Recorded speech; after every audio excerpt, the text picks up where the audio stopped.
وعد الله الذين آمنوا منكم وعملوا الصالحات ليستخلفنهم في الأرض. وقال في مقام آخر إن الله وملائكته يصلون على النبي يا أيها الذين آمنوا صلوا عليه وسلموا تسليما. درود پاک. الصلاة والسلام عليك يا سيدي يا رسول الله وعلى آلك وأصحابك يا سيدي يا حبيب الله. الصلاة والسلام عليك يا سيدي يا رحمة للعالمين وعلى آلك وأصحابك يا سيدي يا شفيع المذنبين. اللہ کریم جل شانہ ہم سب کی حاضری کو شرف قبول عطا فرمائے اور ہم سب کو حق سمجھنے اور حق پہ عمل کرنے کی توفیق عطا فرمائے. یہ مہینہ حضرت سیدنا صدیق اکبر رضی اللہ عنہ کی وصال پاک سے متعلق ہے، اس لیے اس مہینے میں بطور خاص افضل البشر بعد النبی خلیفہ اول امیر المؤمنین حضرت سیدنا ابو بکر صدیق رضی اللہ عنہ کا ذکر خیر ہی ہوتا ہے. آج ہم نے حضرت صدیق اکبر کے حوالے سے گفتگو کرنی ہے، لیکن نقطہ نظر یہ ہے، عنوان یہ ہے کہ آپ کیسے حاکم رہے، آپ کیسے امیر المومنین رہے، آپ نے کس طرح حکومت کی اور کس طرح آپ نظام مملکت چلاتے رہے.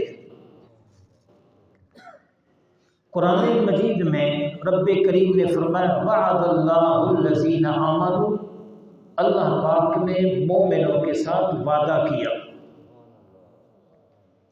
اور وعدہ مومنوں میں سے منکم فرمایا تم سے یہ وعدہ ہے، وعملوا الصالحات جن لوگوں نے نیک اعمال کیے، ایمان بھی لے آئے اور نیک اعمال بھی کیے، تو رب کا ان سے وعدہ ہے کہ لَيَسْتَخْلِفَنَّهُمْ فِي الْأَرْضِ، کہ ان کو ضرور زمین میں حکومت دے گا، خلافت دے گا، سطوت اور دبدبہ دے گا.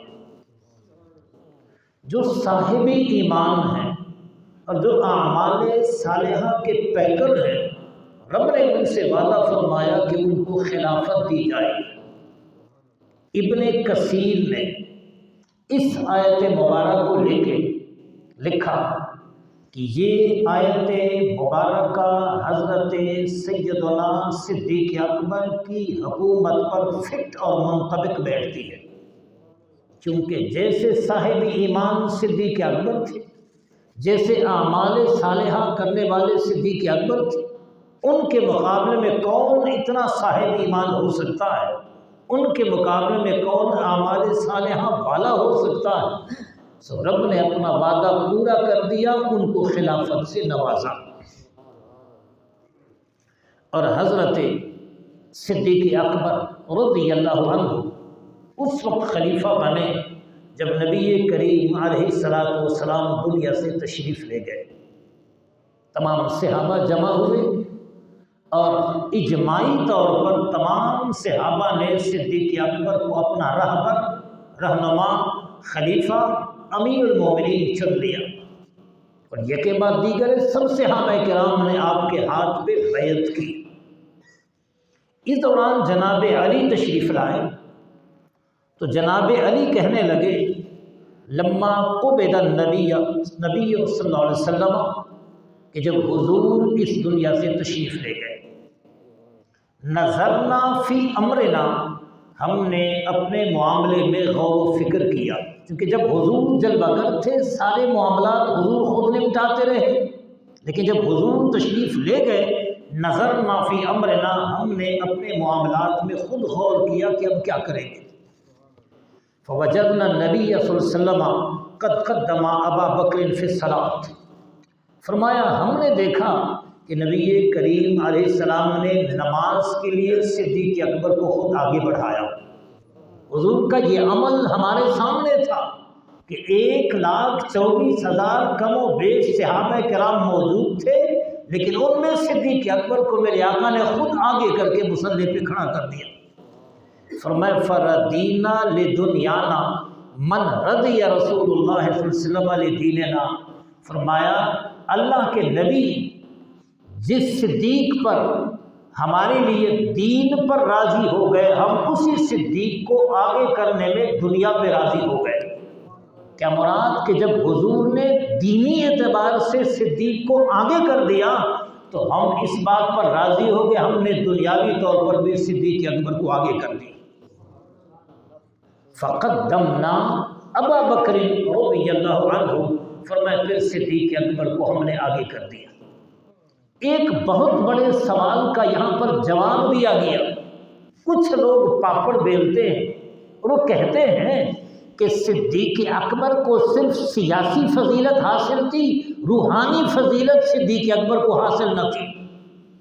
صدیق اکبر کی شان گھٹانے کے لیے ایک حربہ اپناتے ہیں، وہ خلیفہ بنے، حاکم بنے، حکمران وقت بنے، صرف سیاسی فضیلت حاصل تھی، روحانی فضیلت، دینی فضیلت صدیق اکبر کو حاصل نہ تھی۔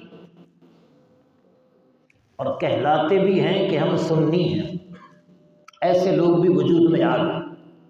ان کے سامنے جناب علی کا یہ فرمان کیا نہیں آیا؟ کیا فرماتے کہ جب نماز کے لیے دین میں حضور نے آگے کر دیا تو پھر ہم نے دنیا میں اس کو آگے کر دیا، تو پتہ چلا کہ جناب صدیق اکبر دین میں بھی آگے ہیں، دنیا میں بھی آگے ہیں، حکومت میں بھی آگے ہیں، سیاست میں بھی آگے ہیں، روحانیت میں بھی آگے ہیں، امامت میں بھی آگے ہیں، سرداری میں بھی آگے ہیں، اس لیے کہ جس کو حضور مصلی خود عطا فرمائے، اس سے بڑی دلیل کیا ہو سکتی ہے۔ اور جب سیدنا صدیق اکبر کے ہاتھ پہ صحابہ نے بیعت کی تو پھر آپ نے پہلا خطبہ ارشاد فرمایا۔ ہمارے ہاں بھی جب حکومت ملتی ہے پھر تقریریں ہوتی ہیں، ہمارے ہاں تو بس تقریریں ہی ہیں اور کچھ نہیں ہے۔ منوں کے حساب سے تھوک پھینکتے ہیں، شور شرابہ کرتے ہیں، ہاتھ پیر مارتے ہیں، ایکٹنگ کرتے ہیں، تقریریں ہو گئی۔ اقوام متحدہ میں بڑی تقریر ہو گئی تو کیا کشمیر آزاد ہو گئے؟ تو لوگ بس تقریروں کو چاٹ چاٹ کے گزارا کرتے ہیں۔ تقریر سننی ہے تو خلیفہ اول کی سنیے، آئین ہے، دستور ہے، نظام حیات ہے، نظام مملکت ہے، نظام حکومت ہے۔ کاش مسلمانوں کو پتہ چلے کہ ہم کہاں سے چلے ہیں اور ہمارا دبدبہ کیا تھا، وقار کیا تھا، ہماری اصلیت کیا ہے، ہم کہاں سے چلے ہیں۔ جناب صدیق اکبر خطبہ دینے لگے، اپنے حمد و ثنا کی، عقائد عالم پہ درود پاک کا نذرانہ پیش کیا، پھر فرمانے لگے اما بعد، بہرحال اس کے بعد، ایھا الناس، اے لوگو، یہ صدیق اکبر کا خلافت سنبھالنے کے بعد جم غفیر میں پہلا خطبہ ہے۔ فرمایا ایھا الناس، اے لوگو، قد ولیت علیکم، میں تمہارا والی مقرر کیا گیا، تمہارا حاکم بنایا گیا، تمہارا خلیفہ بنایا گیا، میں امیر المومنین بنایا گیا۔ مراد مجھے خواہش نہیں تھی، مجھے طلب نہیں تھی، میں ووٹ مانگنے کے لیے گھر گھر نہیں گیا کہ مجھے بادشاہ بناؤ۔ فرمایا قد ولیت علیکم، میں تمہارے اوپر ولی بنایا گیا۔ سب نے چاہا، سب کی مرضی تھی، سب نے بیعت کی، تب جا کر میں حاکم بنا۔ وَلَسْتُ بِخَيْرِكُمْ، پھر عاجزی سے عرض کرنے فرمانے لگے کہ میں تم میں بہتر نہیں ہوں، میں تم میں بہتر نہیں ہوں۔ صدیق اکبر تو تمام سے بہتر ہے، پھر کیوں فرمایا کہ میں تم میں بہتر نہیں ہوں؟ یہ عاجزی ہے، کسر نفسی ہے۔ نہد شاخ پر میوہ سر بر زمین، جس ٹہنی کو پھل لگ جائے وہ ٹہنی جھک جاتی ہے، اور جس ٹہنی پر پھل نہ ہو وہ ٹہنی اکڑی رہتی ہے۔ تو نہد شاخ پر میوہ سر بر زمین، صدیق کہنے لگے لست بخیرکم، فرمایا میں تم میں سے بہتر نہیں ہوں، لیکن یہ اعزاز مجھے دیا گیا۔ آگے فرمایا فَإِنْ أَحْسَنْتُ فَأَعِينُونِي، اگر میں اچھائی کروں تو میری مدد کرو۔ ان احسنت فاعینونی، اگر میں اچھائی کروں میری مدد کرو۔ وَإِنْ أَسَأْتُ فَقَوِّمُونِی، اگر میں برائی کروں تو مجھے ٹھیک کرو، مجھے درست کرو، مجھے لائن پہ لگاؤ۔ یہ حاکم وقت ہے، یہ امیر المومنین، یہ خلیفۃ المسلمین، یہ افضل البشر بعد الانبیاء ہیں۔ فرمایا میں اگر ٹھیک چلوں تو معاونت کرو، مدد کرو، میرے کاندھے سے کاندھا ملاؤ، لیکن اگر میں غلط کام کروں فرمایا خود میدان میں آؤ، مجھے ٹھیک کر کے رکھ دو کہ میں غلطی کیوں کر رہا ہوں۔ فرمایا الصدق امانۃ، فرمایا سچائی امانت ہے، والکذب خیانت، اور فرمایا جھوٹ یہ خیانت ہے۔ یہ ضابطہ دے رہے ہیں، سچ کو اپناؤ، سچی بات کہو، سچ پہ عمل کرو، سچ پھیلاؤ، لوگوں کے سامنے جھوٹ مت بولا کرو۔ پہلا خطبہ دے رہے ہیں، فرمایا صدق یہ امانت ہے، کذب یہ خیانت ہے۔ فرمایا والضعیف منکم قوی عندی، فرمایا تم میں دو قسم کے لوگ ہیں، ایک کمزور ہے ایک طاقتور ہے، لیکن میرا اصول یہ ہے کہ جو تم میں کمزور ہے وہ میرے نزدیک طاقتور ہے۔ والضعیف منکم قوی عندی، فرمایا جو تم میں گیا گزرا ہے، جو پسا ہوا طبقہ ہے، جو کمزور ہے، ضعیف ہے، وہ میرے نزدیک قوی ہے۔ حتی اریح علیہ انشاءاللہ، یہاں تک کہ میں کمزور کو اس کا حق دلوا دوں، اس وقت تک وہ میرے نزدیک طاقتور ہے، اگر اللہ پاک جل شانہ نے چاہا۔ فرمایا والقوی فیکم ضعیف، اور فرمایا جو تم میں طاقتور ہے، طاقتور وہ میرے نزدیک کمزور ہے۔ میں کسی طاقت کو، غرور کو، تکبر کو، پھنے خانی کو نہیں مانتا کہ لوگ بڑے طاقتور ہیں۔ فرمایا جو تم میں کمزور ہے وہ میرے نزدیک طاقتور ہے، جو تم میں طاقتور ہے وہ میرے نزدیک کمزور ہے۔ کیسے کمزور ہے؟ فرمایا کہ آخذ منہ الحق انشاءاللہ، فرمایا بڑے سے بڑا طاقتور بھی یہ نہ سمجھے کہ صدیق اس سے حق نہیں لے گا، بڑے سے بڑا طاقتور بھی آئے گا، صدیق اس سے حق لے کے رہے گا۔ فرمایا تم میں کمزور میرے نزدیک بڑا طاقتور ہے، اور تمہارا طاقتور میرے نزدیک بڑا کمزور ہے۔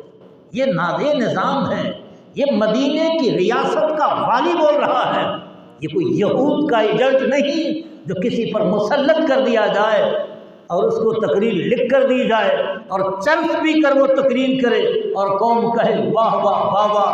یہ چرس بھنگ پینے والے کی بات نہیں، یہ رسول اللہ کے غلام کی بات ہے صلی اللہ علیہ وسلم۔ اس کے بعد فرمایا کہ لا يدع قوم الجہاد فی سبیل اللہ الا ضربهم اللہ بالذل، فرمایا جو قوم جہاد چھوڑ دیتی ہے، راہ خدا میں کٹ مرنا جو لوگ چھوڑ جاتے ہیں اور دین کی خاطر جان کی بازی لگانا لوگ چھوڑ جاتے ہیں، رب اس قوم پہ ذلت مسلط کرتا ہے۔ یہ صدیق اکبر فرماتے ہیں، کیا مراد لوگوں میں حاکم بنا تو یہ مت سوچنا کہ جہاد نہیں ہوگا، جہاد جیسے حضور کے زمانے میں ہوتا رہا، اب بھی تلوار نیام میں نہیں جائے گی، اب تیر اندر نہیں جائے گے، اب بھی اسلام کی خاطر جان کی بازی لگتی رہے گی۔ فرمایا جو قوم جہاد سے باز آ جائے اس قوم پہ اللہ پاک ذلت مسلط کر دیتا ہے۔ پوری دنیا میں دیکھیے آج جو مسلمانوں کا حال ہے، کیا تاریخ میں کبھی مسلمان اس حال سے گزرے ہیں؟ اس لیے کہ جہاد کا نام لینا جرم قرار دیا گیا، نصاب سے جہاد کو نکالا گیا، جہاد کو دہشت گردی کہا گیا، اور اسلام کو جناب تشدد انتہا پسندی کا لیبل دیا گیا۔ امریکہ تو ہر وقت حالت جنگ میں رہتا ہے، اسرائیل تو ہر وقت عالم وہ حالت جنگ میں رہتا ہے، تو اگر جنگ کرنا جرم ہے وہ کیوں کرتے ہیں؟ اور اگر جنگ سے تباہی آتی ہے تو اسرائیل تباہ کیوں نہیں ہوتا؟ امریکہ کیوں نہیں تباہ ہوتا؟ ایک مسلمان کو یہ سبق سکھایا جاتا ہے کہ اسلام امن کا درس دیتا ہے۔ اسلام امن کا درس اپنی جگہ پر دیتا ہے، لیکن جب وقت آتا ہے پھر جان کی بازی بھی مسلمان لگاتا ہے۔ ارشاد فرمایا وَلَا يَشِيعُ قَوْمٌ قَطُّ الْفَاحِشَةَ إِلَّا عَمَّهُمُ اللَّهُ بِالْبَلَاءِ، اور فرمایا جس قوم میں بے حیائی پھیل جاتی ہے اللہ اس قوم پہ عمومی عذاب لے آتا ہے۔ جس قوم میں، یہ صدیق اکبر کا پہلا خطبہ ہے جب آپ مسند خلافت پہ آئے، فرمایا جس قوم میں بے حیائی پھیلتی ہے اس قوم پہ عمومی عذاب آ جاتا ہے۔ ذرا نظر تو دوڑائیے کہ اخبار دیکھیے، آپ دیکھیں گے تو وہ کاغذی چکلا ہی لگے گا۔ آپ میڈیا دیکھیں وہاں پر نیم برہنہ عورتیں آئیں گی، آپ نیٹ پہ جائیں تو بے حیائی عام ہے۔ یہ کیا چیز ہے؟ تو کیا قوم پہ عذاب نہیں آئے گا؟ عمومی عذاب مسلسل آ رہے ہیں، کبھی قحط سالی ہوتی ہے، کبھی ٹڈی دل کا حملہ ہوتا ہے، کبھی مہنگائی کا حملہ ہوتا ہے، کبھی کرونا حملہ کرتا ہے، کبھی اومیکرون حملہ کرتا ہے، کبھی بھیک مانگنے کے لیے ورلڈ بینک کے پاس جاتے ہیں۔ پیہم مسلسل لگاتار یکے بعد دیگرے عذاب ہی عذاب ہیں جو قوم پہ آ رہے ہیں۔ یہ نتیجہ کس کا ہے؟ یہ نتیجہ بے حیائی کا ہے۔ جناب صدیق اکبر پہلا خطبہ ارشاد فرما رہے ہیں، ارشاد فرمایا کہ جس قوم میں بے حیائی آتی ہے رب پوری قوم کو عمومی عذاب میں پکڑ لیتا ہے۔ ارشاد فرمایا اطیعونی ما اطاعت اللہ ورسولہ، فرمایا جب تک میں اللہ اور اس کے رسول کے فرمان کے تابع رہوں گا تب تک تم میری تابع داری کرو، میری بات مانو، میرا کہا مانو، میرا حکم مانو۔ جب تک میں رب اور اس کے رسول کے حکم کا پابند ہوں تب تک تم میری پابندی کرو۔ فَإِذَا عَصَيْتُ اللَّهَ وَرَسُولَهُ فَلَا طَاعَةَ لِي عَلَيْكُمْ، اور فرمایا کہ جب میں رب اور اس کے رسول کے حکم کی خلاف ورزی کروں پھر تمہیں چھٹی ہے، پھر تم ورزی کرو، پھر میری اطاعت نہ کرو۔ بادشاہ کی اطاعت کیوں ہے؟ حکمرانوں کی اطاعت کیوں ہے؟ ڈنڈا ہے یا طاقت ہے؟ اس بیس پر نہیں، ڈنڈے اور طاقت کے بیس پہ تو جانور کو پکڑا جاتا ہے، انسان کو قابو میں نہیں لایا جا سکتا۔ اسلام میں بادشاہ کی اطاعت صرف اس بنیاد پر ہے کہ بادشاہ خود رب کا مطیع رہے، رب کے رسول کا مطیع رہے۔ جب تک حاکم وقت اللہ اور اس کے رسول کا تابع دار ہے تو قرآن کہتا ہے تم اس کا کہا مانو، لیکن جب وہ خدا سے بری ہو جائے، نبی سے آزاد ہو جائے، شریعت سے آزاد ہو جائے، من مانی کرے اور شریعت کا مذاق اڑائے تب کسی حاکم وقت کی بات نہ مانی جائے۔ صدیق اکبر یہی فرمانے لگے کہ اگر میں اللہ اور اس کے رسول کا تابع دار ہوں تو میری اطاعت کرو، میں نافرمانی کروں تو تمہیں آزادی ہے، میری اطاعت مت کرو۔ یہاں تک آپ نے گفتگو فرمائی اور گفتگو ختم ہو گئی، پھر آپ نے کیا فرمایا؟ فرمایا قوموا الی صلاتکم یرحمکم اللہ، فرمایا نماز کا وقت ہو گیا، اٹھو اللہ تم پہ رحم فرمائے، نماز پڑھو۔ بس اتنی سی بات آپ نے فرمائی اور اپنی بات ختم کر دی۔ یہ آپ کا وہ خطبہ ہے جو کہ اسلامی تاریخ میں آج بھی محفوظ ہے۔ آج ہم